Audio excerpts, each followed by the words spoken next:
Muy buenas tardes, buenas noches, buenos días, dependiendo del punto geográfico desde el que nos sigan, desde el lugar del mundo, desde el que nos ven, nos escuchan, porque así es, chicos. Tenemos mensajes desde Francia, desde Nueva York, desde California. Cada vez la nave de Ulises viaja más y más lejos y explora terrenos. ¿Desde Ítaca? Pues de momento no, pero vamos, da un poquito de tiempo. O sí, pero no se manifiesta. También es posible. Gabriel Montevado, nuestro queridísimo colaborador contertulio, miembro de este equipo del programa, y hoy, ya se lo avanzábamos en Todos a la Fuga, va a ser muy protagonista de esta edición porque estrena obra. Venimos anunciándolo gracias a la editorial de Octubre Negro, de estas jornadas que él además ha integrado muchísimo. Pues presenta su último libro el próximo día 12, jueves, 5:30 de la tarde. No he dicho la biblioteca porque no sé si me lo permite, si se debe Iván hacer de pública. Vargas. Pues Iván de Vargas, se puede decir. Puede ir quien quiera, sin ningún problema. Pues una presentación abierta. Yo tendré el honor, el placer de llevarla a cabo, como casi todas las obras de estas personas que quiero, que admiro tantísimo y que hemos compartido miles y miles de aventuras profesionales, personales. También Emilio Porta es uno de ellos. Gracias, ¿Cómo estás? Alexia. Os eché mucho de Somos menos un el buen otro equipo, jueves. Lo somos. Porque es que además somos muy buenos amigos, entonces nos entendemos, nos comunicamos, nos complementamos y yo además, creedme, cada semana es una dosis tremenda de sabiduría, de inspiración, de ejemplo. Es una hora muy especial que para lo mí, diga de verdad. Que lo diga esto una de las mejores profesionales del periodismo de España. Y yo creo que del mundo. Bueno, aquí no se nota nada que me quiere, no se nota nada. Nos tiene que halagar realmente. Claro. Bueno, aparte de ello, esta familia crece, chicos, y tenemos el gran honor de recibir a alguien, créanme, que es igualmente un punto de referencia. Él es profesor de universidad, jurista, además de sus publicaciones profesionales de índole académica, colabora en varios medios de comunicación españoles. Por cierto, en muchos, en algunos de ellos hemos coincidido durante mucho tiempo. Ha publicado recientemente varios libros también, Momento y Encrucijada de España, de Ediciones Atlantis, 2020, con nuestro querido J, editor que conocemos mucho, Dinero, Crisis y Poder Global, y Polis y Justicia. Ya solamente por este título es más que sugerente.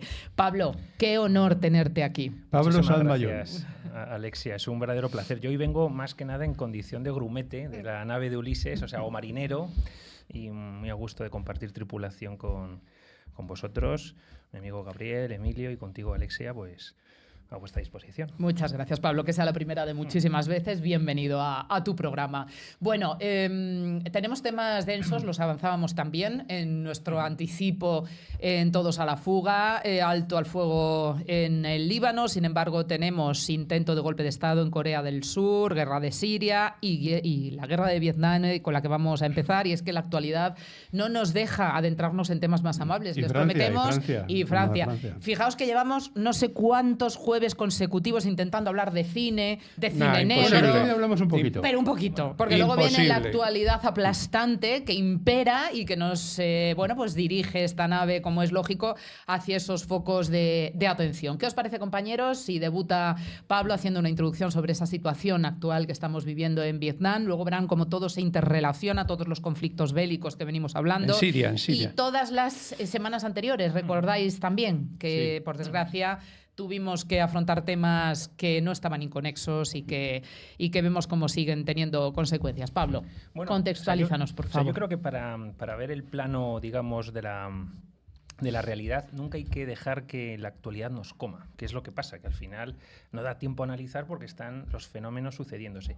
Yo, como intento siempre tratar de sintetizar al máximo posible, y por ayudar un poco también a los oyentes, porque yo en el fondo todos los días me encuentro con la misma situación.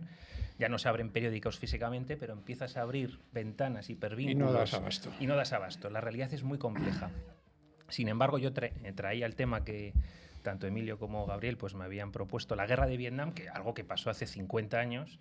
Sin embargo, caben reinterpretaciones y es una cosa que es actual. ¿Por qué? Porque hay... Esa es la pregunta, el porque por qué. Hay enseñanzas y aprendizajes de esa guerra que nos pueden servir para entender conflictos actuales. No, O sea, y que algo muy importante, claro.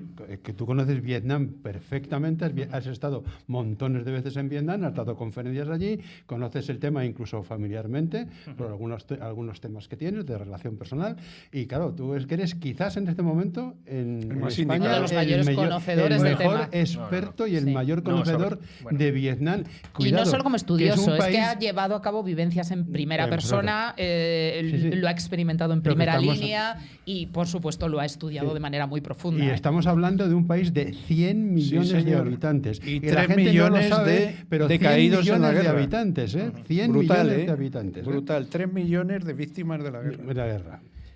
O sea, en el fondo todo conflicto presenta, no es fácil, digamos, obtener la verdad. De hecho, la verdad sería muy pretencioso pensar que hay una verdad histórica, única, objetiva, definitiva sobre la guerra de Vietnam, ¿no? Pero sí que es verdad que se pueden discutir muchos temas, ¿no? Por ejemplo, en toda la guerra la que reina es la mentira. De hecho, la guerra de Vietnam, igual que la guerra de Ucrania, igual que cualquier guerra, Gaza, Palestina, lo que está pasando con Israel, Siria, que ahora vamos a hablar, siempre está trufado de muchos intereses y los intereses determinan también muchas mentiras y, por tanto, en la era de la desinformación, ya en la guerra de Vietnam, pues Se versiona. vamos, fue la primera guerra moderna en el sentido de que se utilizaron técnicas, primero por la dimensión. Es que no hay que perder de vista que la guerra de Vietnam, o sea, no sé si va a ser superada por la guerra de Ucrania, yo creo que no, pero la guerra de Vietnam o sea, se lanzaron más bombas que en la Segunda Guerra Mundial.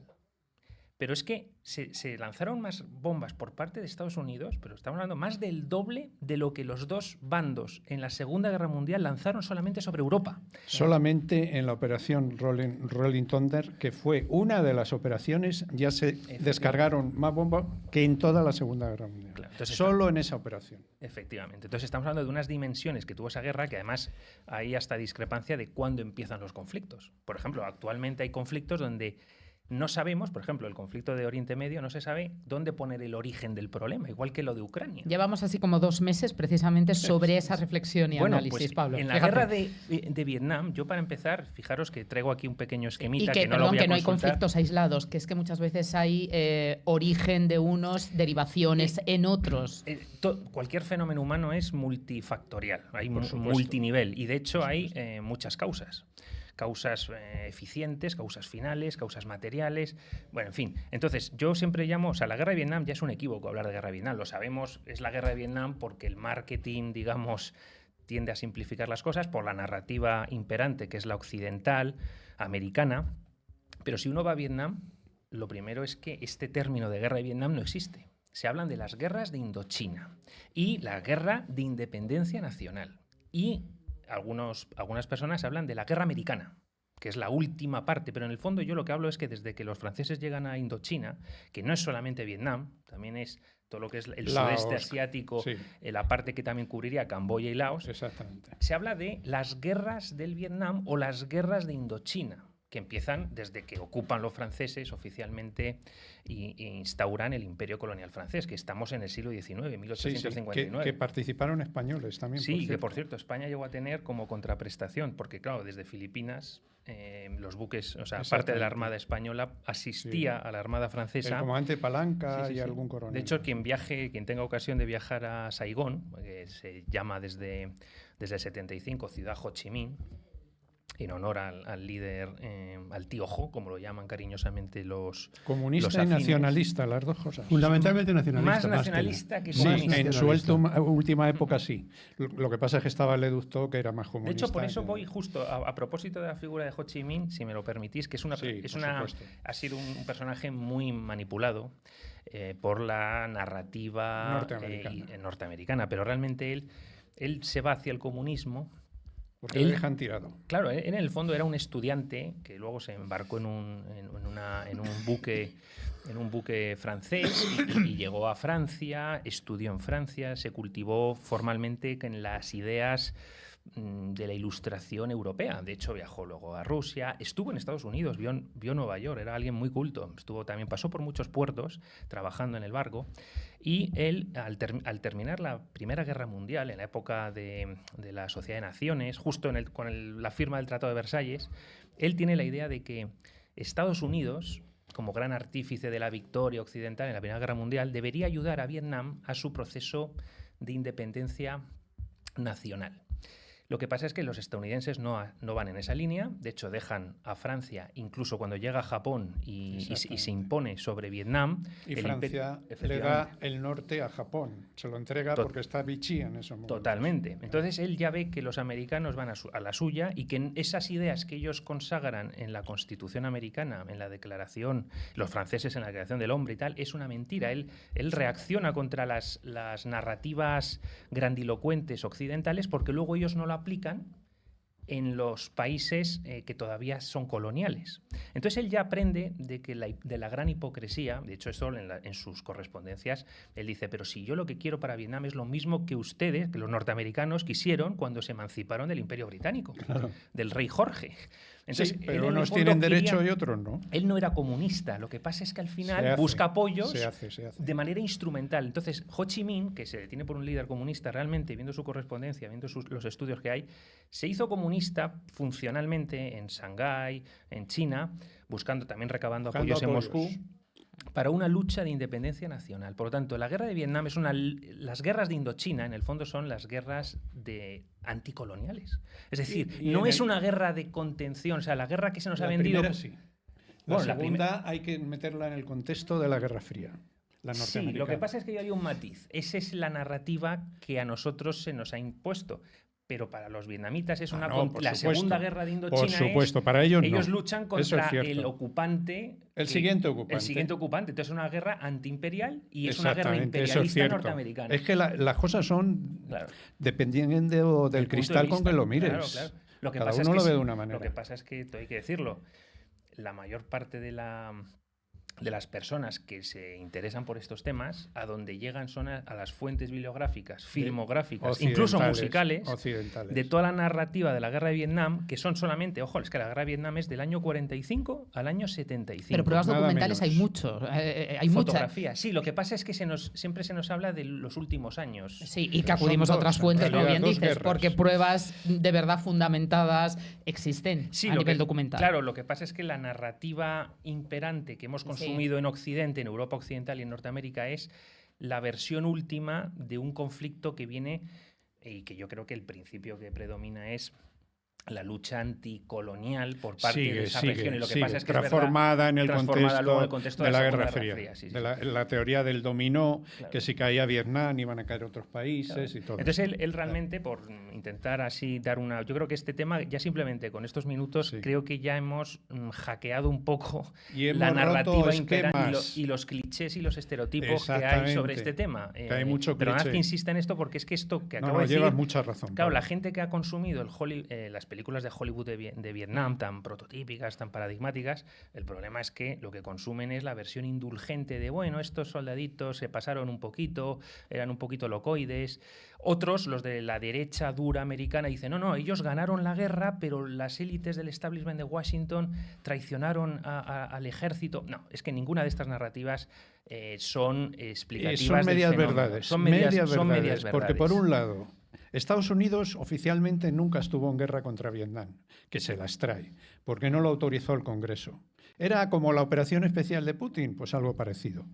Y luego, segunda, hay dos fases en la guerra, ya en la norteamericana, que es una fase tímida inicial en que hay asesores, en que ellos participan, y una segunda fase en la que ya entran de lleno. No, sí, es que si me permitís, el tema es que en el 45 Japón es derrotado. Claro, pero eso es otra fase diferente. No, pero es muy importante ir al origen del problema, que es que Vietnam estaba sometido al ejército imperial japonés. Sí. Es desocupado y para sorpresa de los vietnamitas, entra de nuevo Francia a reocupar. Lo permite Estados Unidos, sí. Entonces el problema es que ahí es donde Ho Chi Minh realmente lanza ya configura el Viet Minh, que es sobre todo el núcleo duro del norte, el Viet Cong más en el sur, y luchan luchan varios años, hasta el año 54, con la batalla de Dien Bien Phu. Ahí hay un general que es la clave para entender todo, que es Nguyen Giap, que es el gran estratega vietnamita.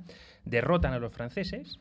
Y en vez de... porque menosprecian a los vietnamitas. Bueno, es que el desprecio es el racismo. Y se llevan una sorpresa. Es que esto es otro tabú que no se puede hablar, pero el racismo... Sí, aquí con libertad absoluta, porque además es cierto, y esto es contrastable, que a Europa nos ha llegado una versión muy sesgada de todo esto. Nos ocurrió a nosotros en el desastre de Anual, le ha ocurrido a los británicos con los zulúes, a los franceses que se reían de nosotros en Anual, luego le dan un palo parecido en África también, los mismos. O sea, si es que esto es menosprecio del enemigo, que nunca hay que hacerlo. Nunca hay que hacerlo, porque te pasa que el enemigo se lleva las baterías desarmadas, las sube a las montañas con mucha paciencia, las vuelve a montar y donde cree que no puede llegar artillería, resulta que empieza un bombardeo y tiene una división entera alrededor de la base, por menospreciarles, por creer que no lo pueden hacer. A ver, Emilio, que no te escuchamos. Estoy muy callado porque yo creo que conozco también bastante el tema, pero creo que realmente quien más lo conoce es Pablo. Bueno, pues no obstante, coincides un poco desde esa interpretación. Yo coincido totalmente con la interpretación de Pablo, pues nos conocemos hace tiempo, hemos hablado mucho de este asunto, y yo coincido plenamente en que el tema de la guerra de Vietnam fue una guerra de independencia. Exactamente, anticolonialista, primero contra los franceses y luego contra los americanos. Quiero matizar algo más sobre lo que ha dicho Gabriel de las narrativas. Al final, desgraciadamente, las narrativas, depende de quién vengan, son las que se imponen. Entonces, está ocurriendo lo mismo. Ha citado es que ya sabes que es mi tema también para contrarrestar. Ha citado el tema de Ucrania, que es la operación especial. Es que la narrativa que nos han contado aquí no es la misma narrativa que cuentan en otros sitios. Por ejemplo, incluso en Europa, la narrativa de Orbán y del nuevo grupo de Patriotas por Europa, de lo que llaman aquí extrema derecha, etcétera, es completamente diferente. Pero es que la narrativa... Ahora mismo estamos viviendo en Georgia un tema parecido, absolutamente parecido al tema del Maidán en Ucrania, por donde empezó toda la historia. Muy parecido. Directamente, absolutamente parecido. Donde... Claro, es que la democracia es que aunque si sale lo que no te gusta, también tienes que aceptarlo. Porque resulta que en Georgia ha habido unas elecciones donde el partido prorruso ha ganado con un 55%. Y ahora resulta que se están montando disturbios diciendo que esas elecciones son inválidas, lo mismo que en Rumanía, que vamos a verlas. Es decir, hay un movimiento que yo considero que es transversal. No es ni prorruso, ni es proamericano, ni proeuropeo, ni pro nada. Hay un movimiento general de los pueblos de Europa que están cansados de las mentiras y de las narrativas oficiales de un gobierno o de otro. Y que lo que quieren, de alguna forma, es emerger para buscar los intereses nacionales de sus propios pueblos y sus propios países. Y esa es la realidad. Entonces, aquí, en el momento en que triunfa, por ejemplo, como en Rumanía o como ha triunfado en Georgia, unos partidos prorrusos, y no olvidemos que en Ucrania se echó, de un golpe de Estado, a Yanukovych, que estaba elegido democráticamente por más de la mitad de la población por todo el tema. Podríamos tener un programa sobre ese tema. Hizo otra. A mí me da igual que dijera o no dijera. Lo que en realidad concreta es que había sido elegido democráticamente o no. Sí, prometiendo unas cosas. Emilio, como dice Pablo, espera, que estamos en Vietnam. Luego es que hoy nos tenemos que ir a Corea, a Siria. A ver, chicos. De todas formas, Emilio, vamos a ordenar. Nos estamos yendo de Vietnam. Como el tema de Francia. ¿Qué pasa? Si gana la extrema derecha en Francia, entonces ya no es democrático. Es decir, si gana Le Pen en Francia, ya no es democrático. Hemos tenido un ejemplo muy reciente con las elecciones americanas, Mira, si me dejáis, porque justo me lo habéis dejado... Es que tiene relación, parece que no. Sí, porque tiene mucha relación justo con lo que iba a exponer ahora. Porque la historia nos enseña que se vuelven a repetir las cosas. Fijaros, lo habíamos dejado en Vietnam en el año 54. Pierden los franceses y entran ya directamente los norteamericanos y se firman los famosos acuerdos de Ginebra. Los acuerdos de Ginebra no dividen el país norte-sur. O sea, no dividen en dos países. Lo que hacen es, en el paralelo 17... Parecido a Corea. Es una solución muy parecida a la coreana, es decir, con la misma falsedad del caso coreano. Que es que lo que decían los acuerdos de Ginebra es que solamente hay un Vietnam, que los franceses tienen que desocuparlo, y ahí entran los norteamericanos, y los norteamericanos, por esa teoría de la contención, de evitar que la Unión Soviética, China, se apoderaran de Vietnam y eso hiciera un contagio efecto contagio a Laos, a Camboya, etcétera. Ellos entran y efectivamente en el paralelo 17 convierten el país en dos países, cuando en contravención, es decir, contrarían lo dicho y lo establecido en los acuerdos de Ginebra. Entonces, ¿cuál es lo que ocurre? Que Eisenhower, estamos en tiempos del presidente Eisenhower, le llega la noticia, seguramente por la CIA, que estaba ya haciendo prospecciones en lo que era Vietnam, de que si se convocaban elecciones, tal como decían los acuerdos de Ginebra, en el 56, iba a arrasar Ho Chi Minh en las elecciones. Claro. Y eso no gustaba. 80-20, claro, es decir, el sur, bueno, el líder del claro. sur. Por cierto, la mayor parte del país, sociológicamente, bueno, sobre eso podemos discutir porque las categorías nuestras de dictador, no dictador, pero bueno. Bueno, discutimos si quieres. Sí, luego. Sí, pero en otro programa que ahí hay mucho que debatir. Pero el títere del sur, Diem, era tan dictador o incluso peor de lo que hacían los amigos del norte. Diem, el títere del sur. Lo que pasa es que todo esto se nos ha... Ni comparemos ese concepto de dictador con el europeo. Claro, lo que pasa es que las cosas terroríficas que hacían los del sur se han ocultado y lo hemos sabido gracias a filtraciones llamadas los papeles del Pentágono, gracias a unos periodistas muy valientes que lo filtraron. Elber y todo el mundo en el año 71, es decir, pero 15, 16, 18 años después de los hechos. Por lo tanto, con lo que otra moraleja que saco, Alexia, si me lo permites, para la actualidad. Seguramente todo lo que está pasando actualmente en Siria, Palestina, Corea, Gaza, Ucrania, lo sabremos dentro de 15-20 años. Con lo cual, ¿por qué? Porque requiere mucha investigación, filtraciones, tribunales, y a veces juicios. la perspectiva del tiempo. Bueno, para eso estamos los historiadores y mucha gente más. Lo que pasa es que por eso es muy interesante la mal llamada guerra de Vietnam, que no es la guerra americana para los vietnamitas, según cómo se mire. Bueno, pero ten en cuenta que a nosotros nos gusta colocarlo todo, esto gótico, esto no, luego el problema es que nosotros somos muy vasallos en muchas cosas. Que sí, tenemos una visión muy occidental. Muy americana. Muy americana, muy occidental, ¿no? Para mí España es occidente, Francia es occidente. Por cierto, un apunte histórico muy interesante. Luego vuelvo otra vez al año 56. En el año 65, Johnson quiere pringar a todo el mundo en Vietnam y manda cartas a todos los mandatarios europeos. Y hay en julio del año 65. Y Franco le contesta en agosto.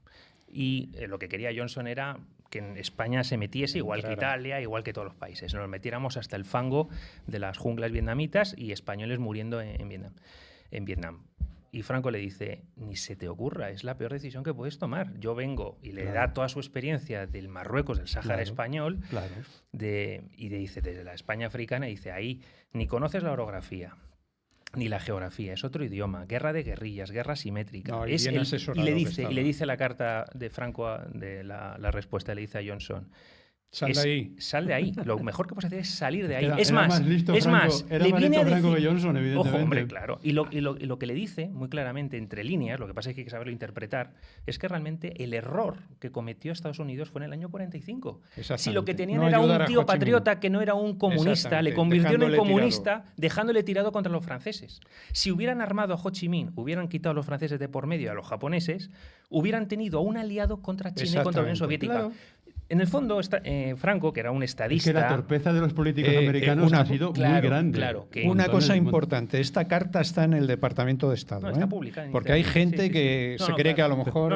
Estamos hablando de algo que en España se desconoce totalmente. De esa época casi todo. A ti que te gusta el tema, no perdamos el enfoque tampoco de Rusia, la posición que tenía. Es decir, es que era un contexto estratégico. Rusia sí que estaba en el tema de la Guerra Fría. Que diferenciemos de una puñetera vez, perdona que diga la palabra puñetera, entre la Unión Soviética, el comunismo de la Unión Soviética y la nomenclatura y toda esa historia de Rusia. Es decir, la Unión Soviética era un régimen dictatorial, estalinista, imperialista, comunista, marxista. Y Rusia, la Federación Rusa, una vez que cae el muro de Berlín en el año 95 directamente, y que se le promete además a Gorbachev que quería integrarse en Occidente, que no se iba a expandir la OTAN, y además Gorbachev dijo, bueno, si es que la OTAN ya no hace falta, porque hemos disuelto el Pacto de Varsovia, que era por lo que se creó la OTAN, contra el Pacto de Varsovia. Entonces se le promete esto por parte y Baxter le dice a Reagan, no, es que nosotros no podemos, tenemos que continuar el tema porque Rusia ya no es comunista, pero eso nos da igual. Es muy grande, es un país muy grande y con muchos recursos naturales, y nos da igual que ahora ya sean cristianos y las iglesias estén llenas. Eso ya nos da igual. Emilio, y una cosa esa es muy una importante. realidad absoluta y clara. La y hay mayor, documentos. escucha, la mayor potencia nuclear del planeta, lo sigue siendo. Sí, claro, Sí, claro, pero efectivamente. una Pero- precisión, pero, una precisión. pero una déjame precisión. terminar este punto. Entonces, es que yo estoy muy cansado de que en la narrativa de todos los programas, menos en este, se sigue hablando de Rusia y la Federación Rusa como si fuera la Unión Soviética. Eso es un fallo. Se sigue Eso es un diciendo, además, todavía en algunos que son comunistas. Vamos a No, ver. El señor todo lo Putin, contrario. que no es que me caiga simpático ni nada, pero el señor Putin, como sabemos muy bien, fue un agente en relación con la Del Stasi, en la KGB, Alemania teniente democrática coronel del y de la KGB. KGB. Sí. Pero resulta que ahora en cada discurso dice, si Dios nos ayuda, está apoyado por la Iglesia Ortodoxa, es decir, la gente puede llegar a cambiar.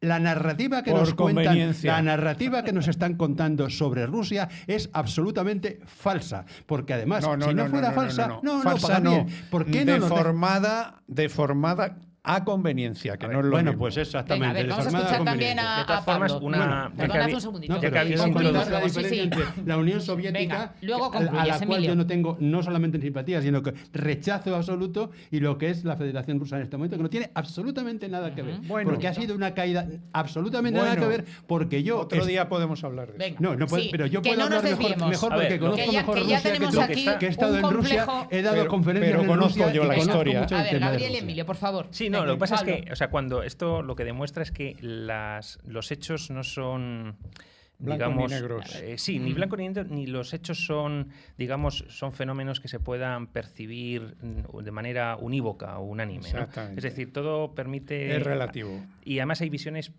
poliédricas, aunque hay verdades más que otras, ¿eh? Por ejemplo, hay un hecho que está demostrado. En la guerra de Vietnam, Estados Unidos, con sus bombardeos indiscriminados contra la población civil, eliminó a 2 millones de civiles Exactamente. vietnamitas. Esos son hechos. Es decir, No, que eso es así. tenemos que Es valorar así. los hechos. Es así. Lo que pasa es que yo, claro, escuchando además algunos foros, películas y tal, y sobre los veteranos, hay veteranos norteamericanos que justifican eso.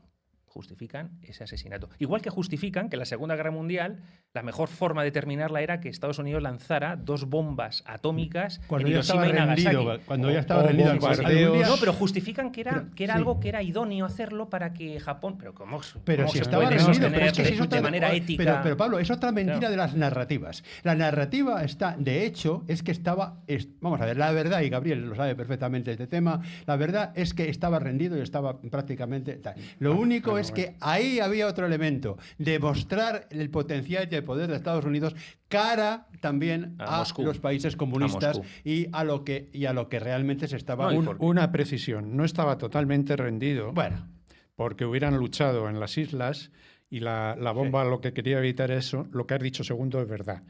Querían demostrar a la Unión Soviética lo que Claro, había. claro. Y en cuanto a lo que has dicho de los bombardeos, se bombardeó Alemania, Hamburgo y otras Bueno, ciudades, muchísimo. matando civiles indiscriminadamente por el hecho de hacerlo. Sí, O sí. sea, Bueno, es que la guerra de Vietnam claro. fue una guerra, como todas, Claro, experimental. que eso no se a nivel cuenta. de Claro, es que, Habla de es que- Londres, es que pero Churchill lo de es Hamburgo tiene- otro héroe, Venga, otro en héroe orden. del cual no se discute absolutamente No, pero nada. o sea, las guerras sirven Cuando hay para mucho que hablar sobre una vez Churchill. que las industrias ganadores armamentísticas... escriben Por cierto, las hay un guerras. tema muy interesante que quiero traer a colación. Eisenhower, en su discurso de despedida, en el año 59... Sí. Sí, 59 yo creo, ¿no? Más o menos, Sí, sí. en enero del 59, ya cuando da el testigo a Kennedy, efectivamente. El 60 y pocos, pero bueno, Bueno, es las igual. elecciones fueron en el 58, ¿no? Al Creo. finales, sí. Sí, bueno, Bueno, puede ser. en- Bueno, el rotando. último, Vale. el discurso presidencial último de Eisenhower, que es digno de ver y está en YouTube, o sea, está en abierto. Sí. Él ya da un aviso a la población norteamericana. Además, es como en aquel momento, pues ese tipo de discurso no se hace directo sin elementos periodísticos intermediarios. Fue muy claro el decir que había un cierto riesgo de que Washington quedara capturada por el complejo militar industrial. Complejo militar industrial. ¿Por qué? Porque él ya había notado Siendo militar y que conoce muy bien el tema, conocía muy bien el tema. había notado que en su mandato, él que además había vivido la Segunda Guerra Mundial y no quería repetir un conflicto de este tipo, ya había notado que hay muchos intereses porque es un gran revulsivo a nivel económico destruir, construir, vender armas a nivel financiero, etc. Entonces, la guerra de Vietnam, totalmente con eso. Otras características es que fue una gran guerra química, es decir, fue donde se ensayaron muchísimos armamentos, el agente naranja... Tú le ibas a apuntar, que creo que no te lo han permitido, es que fue muy experimental desde el punto de vista armamentístico. Todas las guerras lo son, pero esta fue superlativa, hiperbólica en este tema. ¿Por qué? Pues porque hubo una operación, Ranch Hand, que fue tremendo. Es que Estados Unidos roció 76 millones de litros de herbicidas y contaminó con dioxina, afectando a casi 5 millones de habitantes. 400.000 murieron o sufrieron incapacidades. De hecho, yo recomiendo mucho ir a Saigón, también llamada Ciudad Ho Chi Minh, en el sur, que fue la falsa capital del régimen. Y los bombardeos con napalm. Bueno, pues el Museo de la Guerra tiene, creo que son 4 plantas. Hay prácticamente una entera con fotos, testimonios de las deformaciones congénitas de los hijos de las consecuencias de aquellas.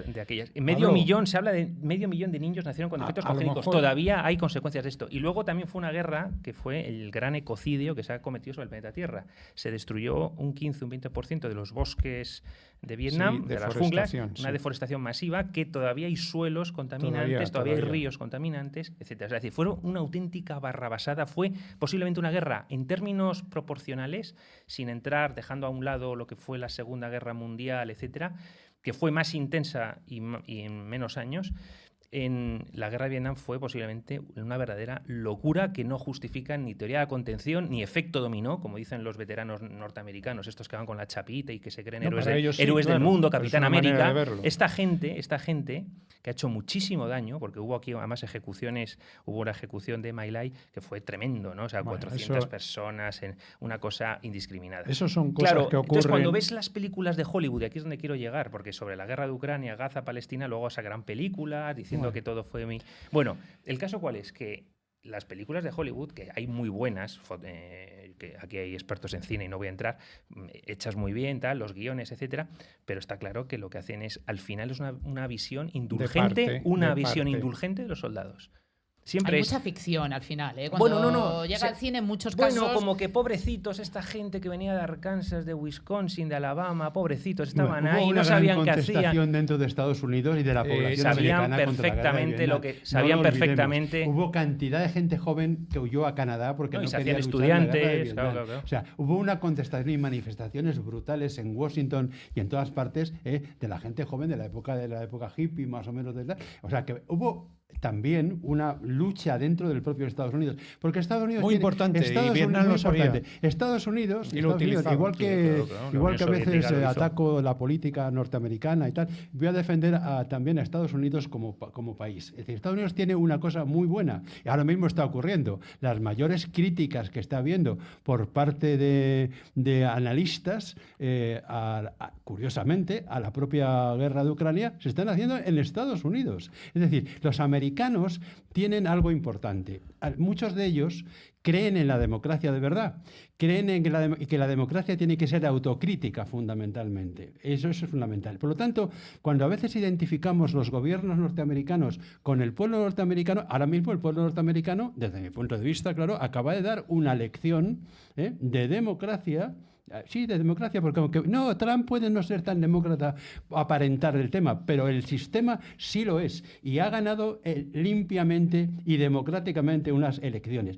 Cosa que el señor Biden, que tenía que haber hecho una transición absolutamente elegante y decir, señores, yo ya no soy el presidente, no, ahora en estos 20 días está haciendo todo lo posible con el tema de armar de alguna forma y levantar otra vez a lo que llaman ahora rebeldes sirios, que son el Estado Islámico, que son de Al-Qaeda, que son todo lo contrario que Occidente quiere, y resulta que por intereses de tipo personal, partidista y geopolítico, resulta que estamos apoyando directamente a los rebeldes porque el régimen sirio no les gusta. Cuando el régimen sirio, independientemente de dictaduras y no dictaduras, una cosa que tampoco sabe la gente. ¿Saben ustedes a los cristianos en Siria y en toda esa zona, ¿quién realmente ha sido el que los ha defendido? El régimen sirio de Al-Assad.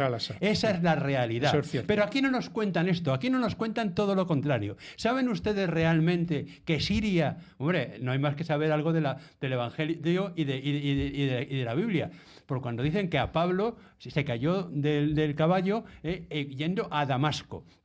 Las primeras comunidades cristianas son de allí, están en Siria. Por lo tanto, todo lo que nos cuentan siempre de parte fíjate, y de interés. Fíjate, es que Emilio, es muy importante todo esto. Este punto es muy importante. Con el régimen de Al-Assad... Otro día hablamos de eso, es muy complejo. Los cristianos... Este tema, con mucho acierto, lo tenemos que recoger, pero en profundidad y con el tiempo que ello merece. Claro. Sí. No, bueno, era simplemente que no es nuevo lo que está comentando Emilio, que precisamente, volviendo a los años 60, los pilotos y los soldados, los militares norteamericanos que bombardeaban esos pueblos, esas aldeas, o se metían en las junglas y asesinaban a madres, a niños. Cuidado que el norte también tenía lo suyo, ¿eh? Sí, también. Cuidadito, pero ellos luchaban. Eran lo que campesinos y granjeros y luchaban en legítima defensa. Pero acuérdate lo que hicieron. Un tío de Arkansas que pinta ahí, claro. Entonces, que sí. No, pero, decir, pero que cuando entran en hueque. Sí, Gabriel, pero cuando nosotros hablamos de Siria y hablamos de que ahora los yihadistas se renombran como rebeldes porque interesa llamarles rebeldes, porque así queda más romano. En aquella época, en los años 60, los comunistas eran aldeanos, eran campesinos, armados malamente, qué vergüenza, que luchaban por su terreno, por su granja. Es que el Viezcón, vamos a ver. Había gente ideologizada. A ver, vamos por partes, que a lo mejor alguien se va a creer que somos de extrema izquierda. No.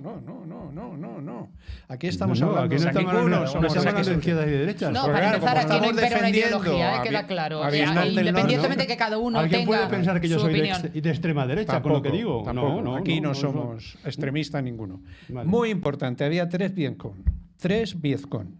El Viezcón que dices tú, que de día eran agricultores y de noche se apuntaban a... Vale.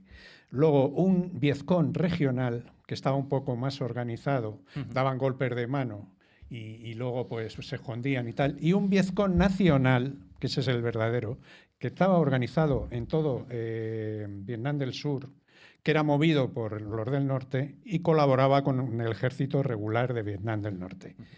Cuidado, que los de Vietnam del Norte, cuando entran en Hue, tienen una lista de dirigentes y hacen una... Pero vamos... Sí.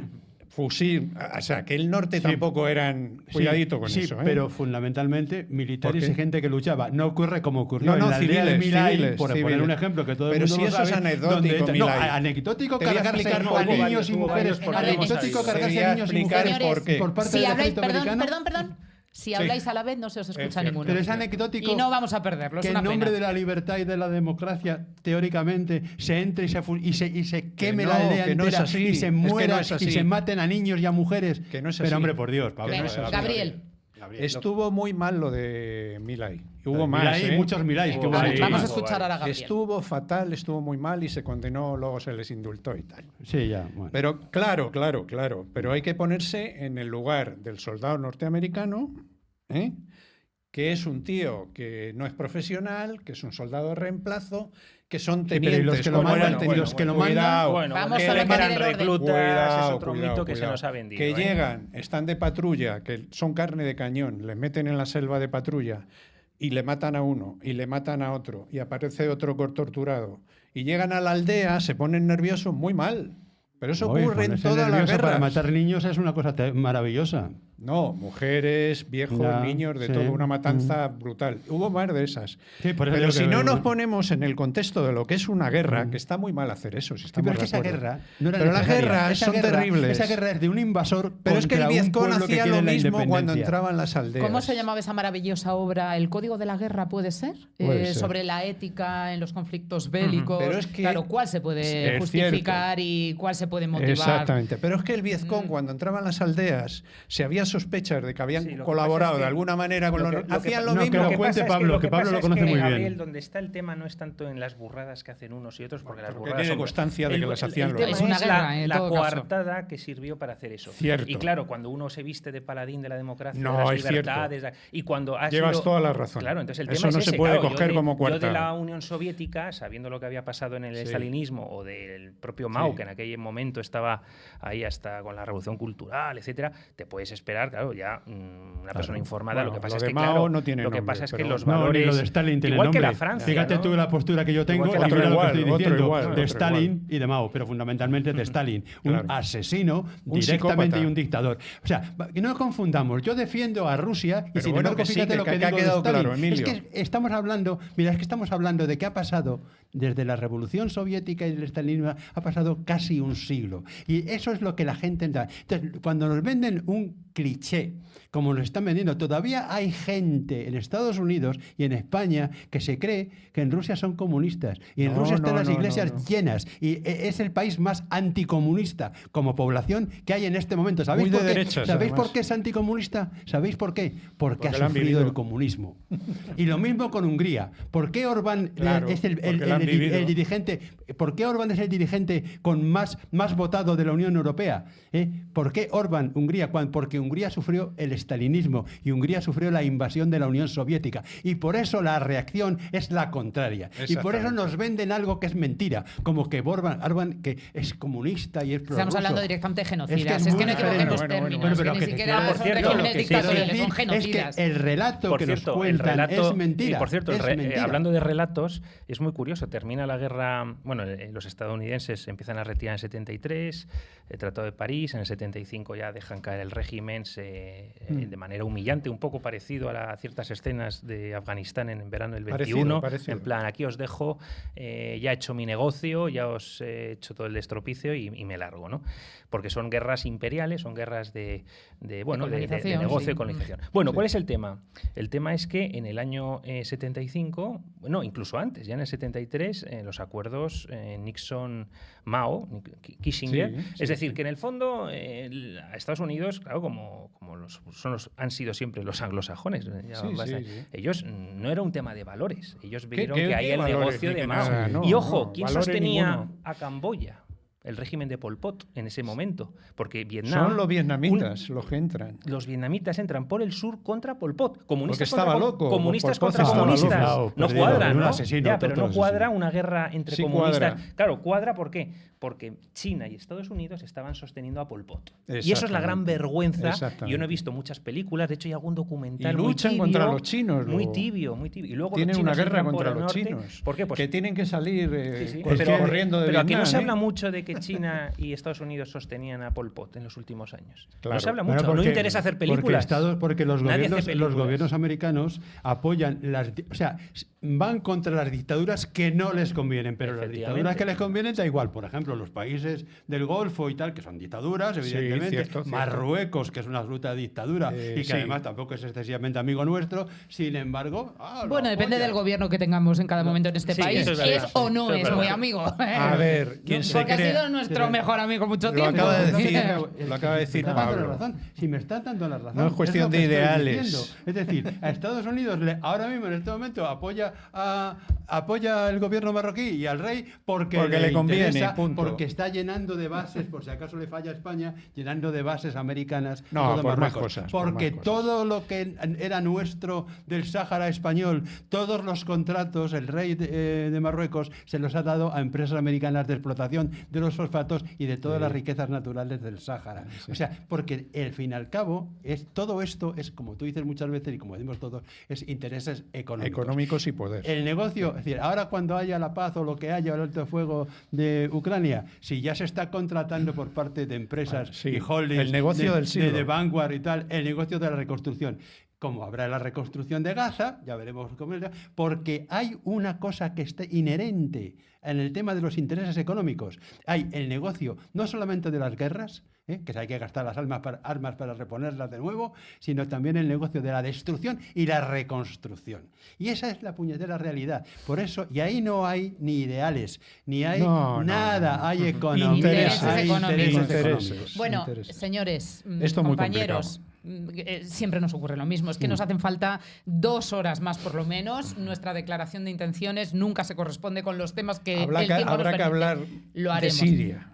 Por supuesto. En extensión, de tranquilamente. Siria. ¿Os acordáis del programa que hicimos sobre los orígenes bíblicos de los evangelios, los apócrifos? Es que ahí empezamos a tener origen de muchas cosas que estamos comentando. Bueno. Lo retomaremos cuando el tiempo lo permita, porque estos 5 minutos, ¿cómo no se los el vamos a dedicar libro. a nuestro queridísimo Gabriel? ¿Me dejas decir dos cosas de ese espera, libro? vamos a darle el titular. Sí. Falsa bandera, última obra de Gabriel Montevado, que se presenta oficialmente el próximo jueves, día 12, en la Biblioteca Pública Iván de Vargas, a las 5:30 de la tarde. Sí. Es abierta, ustedes pueden ir. Verán a este equipo ahí, porque estaremos arropando, por supuesto, a Gabriel, estaremos a su lado, llevaremos a cabo esa presentación como merece, pero yo creo que en tu programa sí nos puedes regalar un pequeño anticipo de lo que vamos a dar a conocer. Pero antes de eso, Gabriel, déjame decir 2 cosas. Dejo a Emilio que hable. Yo voy a estar en la mesa también presentando también el libro de mi gran amigo, que quede claro, de mi gran amigo Gabriel Montevado. Pero que no por ellos dejamos de ser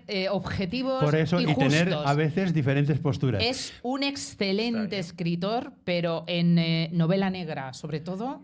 Y en esta novela, déjame decirte lo de esta novela. Esta novela tendría que ser un bestseller. Lo será. Y esperemos que lo sea, lo vamos a apoyar. ¿Por qué?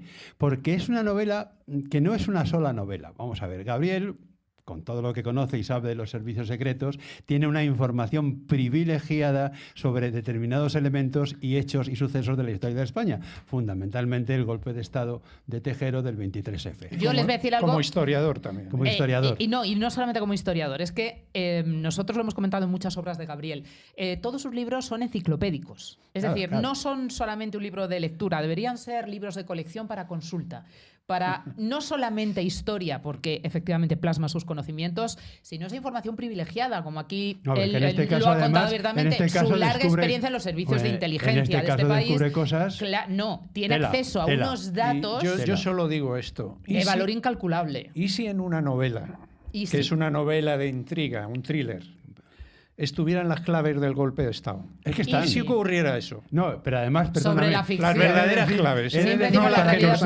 Para los lectores que hay una serie de personajes con nombre ficticio, pero hay otros que son con nombre real. O sea, sale Su Majestad, es ficción, el rey y no de ficción. entonces, Ficción el rey y no emérito, ficción. sale como tal rey, sale Adolfo Suárez, sale Felipe González, sale también, y es muy importante, el papel que jugó la CIA en la evolución de la transición, del golpe de Estado, cómo se apoyó de alguna manera, porque Adolfo... Pero no cuentes el libro. Bueno, no, claro, sí, no vamos a hacer spoiler. Sí, vamos a decir una cosa. La valentía de Gabriel se ha visto superada, porque además se ha adentrado en las claves de la época de la historia más reciente, que ha sido mayormente tergiversada, absolutamente versionada, donde existe más desconocimiento y mucha manipulación política actual. Sí. Y todavía mucha instrumentalización, hay que decirlo. La transición se perpetúa. Yo tengo 65 años y la hipoteca está pagada. O sea que, si alguien tiene que hablar, eres tú. Hombre, y además, si mira, puedes decir cosas que cuando estabas en activo no podías decir. Exactamente. Esa es la realidad. Que además, pero la a partir de marzo nada más. El libro es absolutamente apasionante. El libro además dice verdades como puños. El libro descubre la realidad del 23F. Y más lo cosas. Descubre totalmente. Y más temas, por supuesto. Entonces, es un libro que habla de ejércitos secretos de la OTAN, de los años de plomo, cómo se hacía una protección en los años de plomo, muchas cosas. De todo. Entonces, como todo eso está en el libro, y es un tema de interés histórico y de interés de actualidad permanente, porque eso es actualidad permanente en los años que llevamos de transición, porque hay muchas cosas que se refieren, creo que tenemos que intentar que el libro llegue a todas partes. Lo y a vamos todo el a hacer. mundo. Desde luego el apoyo de su programa, de su cadena y, por supuesto, de sus compañeros y amigos no le van a faltar. No solamente en esa presentación del día 12, vamos a repetir en la Biblioteca Pública Iván de Vargas, 5:30 de la tarde. Calle San Justo 5, al lado, entre Sol, detrás del Mercado de San Miguel. Entre Sol y Ópera, en centro. Sí. En pleno centro, tienen muy fácil comunicación y acceso. Es una presentación pública, abierta, pueden ustedes acudir y nos encantará verles, sobre todo que además luego sean seguidores y lectores, porque también es verdad que quien lee un libro de Gabriel Bueno, se hace absolutamente tenemos un leal y pequeño fiel. problema, pero como estamos en confianza con los oyentes, lo decimos. Y es que El tiempo que nos tenemos que ir, pero aparte siempre de ese. hacemos el programa en directo. Esto es un programa en Esto es un directo los programa en jueves directo. y probablemente a lo mejor tenemos que grabarlo, buscar una solución porque ha coincidido Claro. por la Ha coincidido, necesidad ha sido la que editorial, sea no ha el habido jueves. opción. Bueno. Pero lo sabemos para que nadie se engañe. Una de nosotros no dos, engañamos. o además nosotros ya sabéis que aquí prima la transparencia absoluta cuando es un programa repetido, es una reprogramación y así lo especificamos. O les ofrecemos una reprogramación de una de las ediciones de La nave de Ulises, o tendremos una edición especial con la presentación del libro de Gabriel. Ya Todo veremos. esto le daremos forma porque para eso está este equipo, tu familia. Felicidades. Por De supuesto verdad, que nos soy mi sentimos muy familia. orgullosos, Gabriel, de Yo ti. también de vosotros. Y te auguramos un éxito, no podría ser de otra manera. Gracias por este gran esfuerzo, un trabajo de verdad que es excepcional y un regalo para todos los lectores. Y qué Falsa bien bandera. escrito, y qué bien escrito el libro. Efectivamente. Bueno, ha sido un honor, Pablo, de verdad, Muchísimas muchas gracias. gracias, Espero que esa Alexia. incorporación Sí, siempre no, que me tú encanta. quieras Has visto a este equipo. quién ha venido, ¿no? Me ha encantado Pues a ir en vuestro la nivel. travesía en vuestra nave como grumete, aprendiendo O sea, mucho también y enhorabuena también por el programa. Que es Muchas una pasada. gracias a ti por incorporarte, por supuesto, también a nuestra tripulación que Yo creo que magistralmente es un lujo. lideran Es un lujo tener a Emilio Pablo- a Gabriel. Pablo, Es un lujo Gracias, estar con vosotros. compañeros. Sí, sí, Gracias sí. también a Fer, a Nayara, que no os he saludado y están ahí en control técnico Sí. con un trabajo que sería pues imposible, Claro, inviable sin claro. ellos. Volvemos el próximo jueves, ya veremos con ¿Cómo? qué edición y dándoles muy buena cuenta las próximas semanas de esa presentación. Gracias por seguirnos, señores, y que disfruten de la semana. Yo les veo mañana viernes en Ecos del Motor a las 12 en punto del mediodía de la mañana. Adiós.